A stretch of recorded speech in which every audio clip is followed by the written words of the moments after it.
Jenny's New Life, Limbless and Exposed, Book 3. Written by Kinky Press.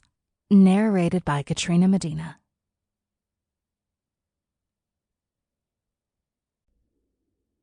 Chapter 1. On Display. The guests were starting to arrive, and Jenny was getting nervous, despite the fact that she should be used to the humiliation by now. She had been in the care of the man named Robert for a few weeks now, and had started calling him Master by his order. Today was her first day on display, and she wasn't sure how to react to the fact that her assistant had insisted on joining her in her humiliation. Jenny was naked. She had been placed in a contraption that looked almost like one of those Roman half-pillars, a marble structure that elevated her about 4 feet off the ground. The only things that kept her from falling was a thin backrest made from fur-lined metal, and the fact she was filled to the brim by a large dildo.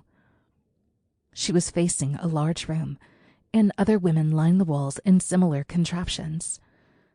Soon the guests would come up to them and start the machines, driving them all mad with pleasure and producing a choir of moans that would rise to the ceiling. "Jenny, are you sure about this? Haven't you had enough? Let's just go home." Clarissa was standing to her right. She had insisted on accompanying Jenny to Master's estate to continue her job as an assistant. Master had agreed on the condition that she follow the same rules as Jenny. Master's law was absolute, and she was to let him do whatever he wished to Jenny, for as long as she didn't say stop.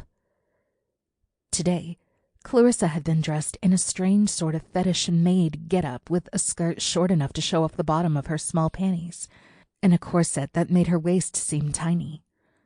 Her breasts were completely exposed, and her face was heavy with makeup. Jenny had to twist her head to see her assistant. "I want to be here. There's nothing else for me, is there? It's better than I make some money while getting used. You should go. I don't need you here." Clarissa wasn't strapped to a fucking machine. She was to stand to Jenny's right and look subservient. Master liked Clarissa's look, but still hadn't fucked her. Jenny wasn't sure of their arrangement, but Clarissa never seemed to leave her side, still resolute in her wish to take care of her. Jenny remembered the tender moments they had shared, but quickly shook those thoughts out of her head. She needed to be ready for the guests. They were approaching, and the machines closest to the entrance had already been Sample complete. Ready to continue?